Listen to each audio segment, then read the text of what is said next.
Things like this usually don't happen in a community like ours. It's very tragic. Investigators release autopsy reports today for 8 members of an Ohio family killed execution style. We begin tonight with a deadline that has passed for the mother of 2 missing children from Rexburg. Hey everyone, welcome to my channel. My name is Amanda, and in this channel, we talk about all things true crime related. New, old, solved, unsolved. If it's true crime, we're going to talk about it. Please make sure to like this video and subscribe to the channel. Both are free ways that really help me out. I don't really have like a set schedule when I release videos, so make sure to turn the notifications on. That way you can be alerted when I put out something new. Today's a newer one, so I want to make sure that I point out that everyone that is discussed in this video is innocent until they are proven guilty. I also want to put out a reminder that I have these cases on audio format. True Crime with Amanda you can find on most popular podcasting platforms. Please make sure to leave a review if you're on one of those. Now, in today's case, if you can't tell by the thumbnail, we are going to be talking about Ashley Elkins. Her case is a newer one. Her remains, unfortunately, have not been found. And there's really not a ton of information about her life before this event. So I'm just going to give you all the details that I could find. If there's something that you know about this case that I don't cover, please feel free to make sure you comment below. I'm by no means an expert in any of this. I just want to make sure that I'm getting some cases that maybe you didn't hear about out to you. I mean, I am following Koberger, what other big ones? Karen Reed, On the Spot, Delphi, all these I'm following. I just feel like every other content creator, especially ones that I watch a lot of the popular ones, they're covering them also, so I don't want to just cover things that have already been covered. Other people, other cases deserve some time too, right? So, Ashley Lachey Elkins was a 30-year-old mother of 2. She had a 10-year-old and a 7-year-old son, and she was from Warren, Michigan. She was a hairstylist, and she actually had a hair salon in her home.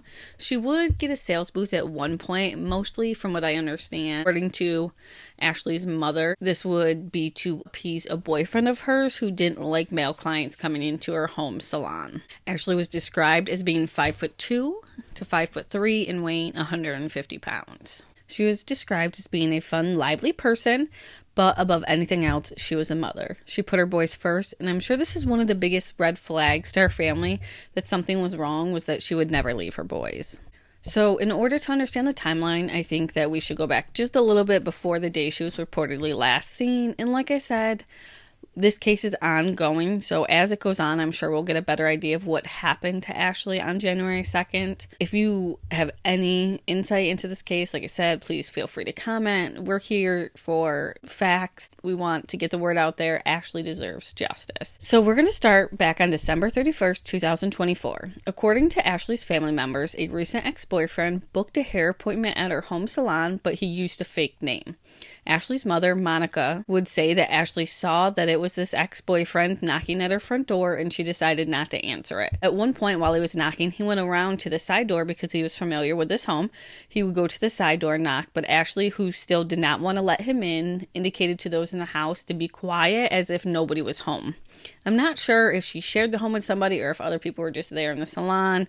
Like I said, I'm sure as we follow this case more, we'll know more details. So fast forward a few days to January 2nd, Ashley was last seen around 8:30 a.m. leaving her home in Warren, Michigan, where she told family members that she was going to run errands. Now, I get a feeling that this family member was her sister. I'm not sure if her sister lives with her. Maybe her sister was just watching the boys for her. We don't really have any indication that I know yet. I'm sure people in the area know, but I didn't see anything indicating either way which this was. But when she left, she was last seen wearing a long black coat with fur around the hood and the neck. It's reported that her sister was the last person to see her alive. This is why I made the comment I made a few moments ago about possibly watching the boys. Maybe they lived together. I'm not entirely sure. When Ashley left, she left driving a 2009-2010 Chevy Malibu without a license plate on it.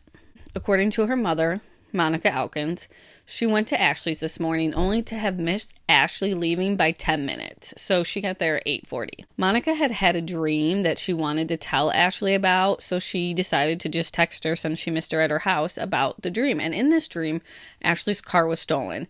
So she texted Ashley about it, and From what I understand, Ashley replied with, "Aw, man." And Monica would say that this response was not at all like Ashley. Ashley would obviously say more, care more about it, be more involved in the conversation. So Monica decided to FaceTime Ashley, but Ashley did not answer or call her mother back. Now, at some point later on that day, the family would report that Ashley sent someone a text message saying that she's just leaving the beauty store. From what I gathered, it was like as in she'd be home soon. However, nobody heard from her again. This is something that I would have to say would be from her sister again. It seems like her and her sister were very close.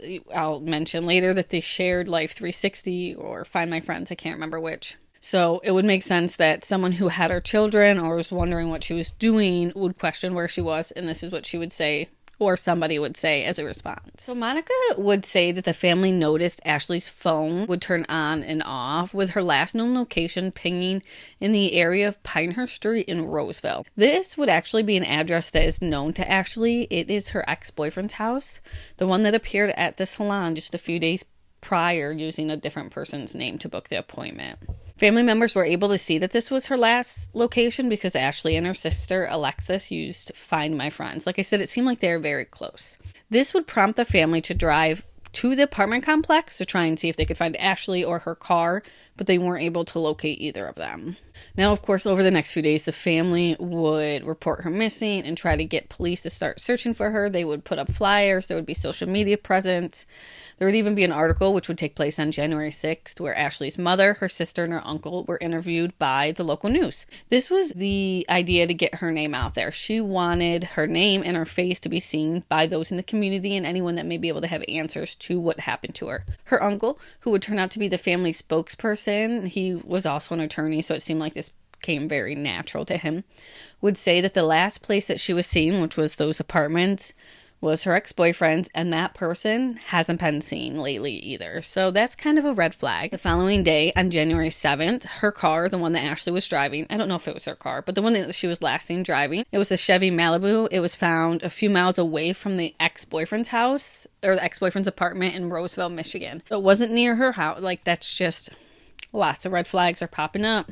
Now, obviously, since all these red flags are popping up, the ex-boyfriend's apartment was searched. It was at the Hampton Court Apartments, and multiple pieces of forensic evidence was seized, including an entire dumpster from the apartment complex.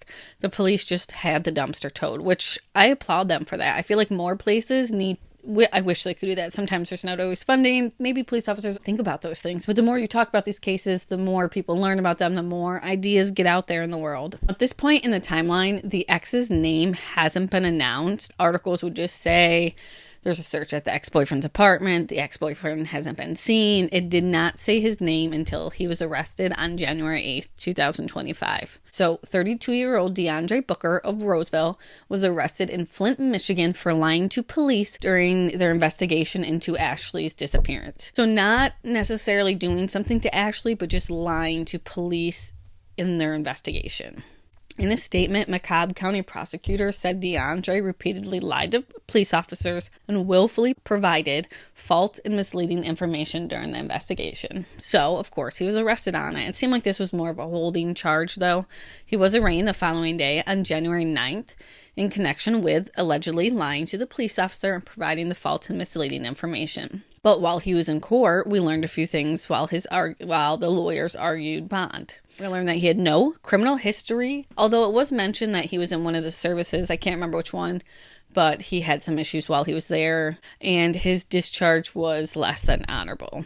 And while he was in Flint, he searched some of the followings because those search records, they really seem to get a lot of these people. But he searched fastest routes from Flint to Ohio, what to do while on the run, how to beat a polygraph test, and deleting Google search history. Given some of these searches, especially the one of fastest routes from Flint to Ohio, seems like he's trying to run. He was given a $250,000 cash security bond, and if he was released, he must wear a steel tether with a GPS as part of the requirements. Also that same day, on January 9th, police were back at his residence searching for evidence. So, that same day, on January 9th, the family released a statement after his arrest and his arraignment. We did meet with Roseville and Warren Police Department tonight.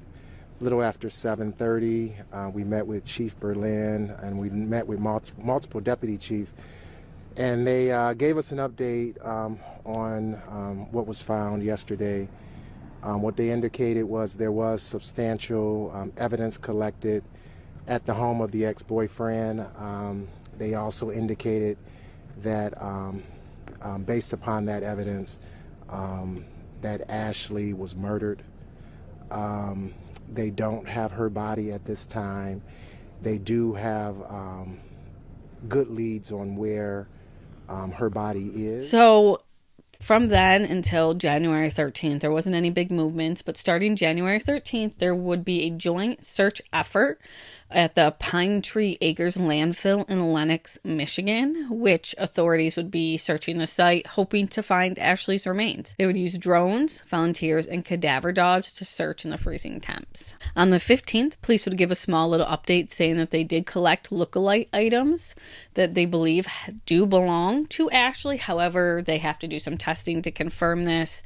They sent it off to do so. I'm sure we'll hear more about that later. Unfortunately, the landfill search at the Lenox Township landfill wraps up on January 20th after a week of searching in the cold Michigan weather. The family would say it was without success, meaning that they were not able to recover Ashley's remains. So a probable cause hearing was set for January 22nd. However, it seems like this would be more of another hearing where DeAndre's attorney asked for the bond to be lowered. His attorney claimed that he wasn't a flight risk because he's lived in the area his entire life, and the fact that the bond was set so high for one 4-year felony with someone with no priors. However, the judge disagreed. He denied it. There was no decrease in the bond. It was still set at $250,000. On Saturday, January 25th, a vigil will be held for Ashley at the Hampton Court Apartments, which is where the family believed that Ashley lost her life, which is the ex-boyfriend's apartment. During the vigil, the family and friends would release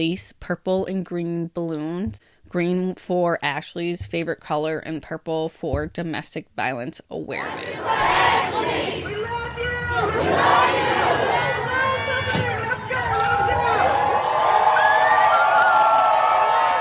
Right now, with everybody here, it shows everybody cares. You know, when I thought nobody cared at all, I see that everybody cares now. New charges would come on January 31st for DeAndre Booker, who was back in court where he was arraigned on these new charges. These new charges were premeditated murder, tampering with evidence, disinterment of a body or mutilation of a body, and then concealing the death of an individual. During the arraignment, officials would say that CCTV footage showed Ashley arriving at DeAndre's apartment in the morning hours of January 2nd.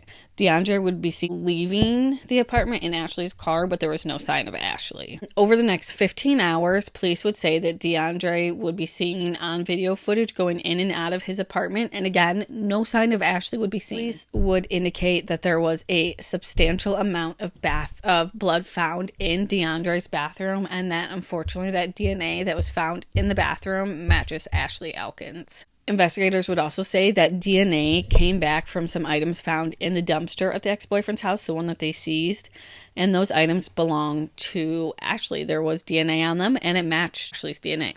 Also, at the time of the press conference, local news stations would ask about items found at the landfill, and those were still being tested. It was also indicated that one red flag was obviously that there was no banking activity for her. Police do believe that she is no longer alive and that it was at the hands of DeAndre Booker. Now, DeAndre did not speak at his arraignment. His attorney said that he was standing mute on all charges, so the judge entered a not guilty plea for him, from what I remember correctly. His attorney asked that he be released on his own recognizance, citing this ties to the community and the fact that he had no priors. This, of course, was denied, and he was remanded without bail. The family representative, the uncle, commented on how hard this was for the children involved and how the youngest, from what I've able to gather from Monica, he has autism, so he really doesn't understand what's going on. He keeps asking, where's mommy? When's mommy coming home? What would you like people to remember about Ashley? Beautiful young lady. You know, remember mostly that she is a mother of a 10-year-old and 7-year-old. So you have two young boys out there who don't have a mother. So the community should, feel for those children. She has a mother here, she has siblings. a full family, a wealth of community members and supporters and friends out there who loved her tremendously.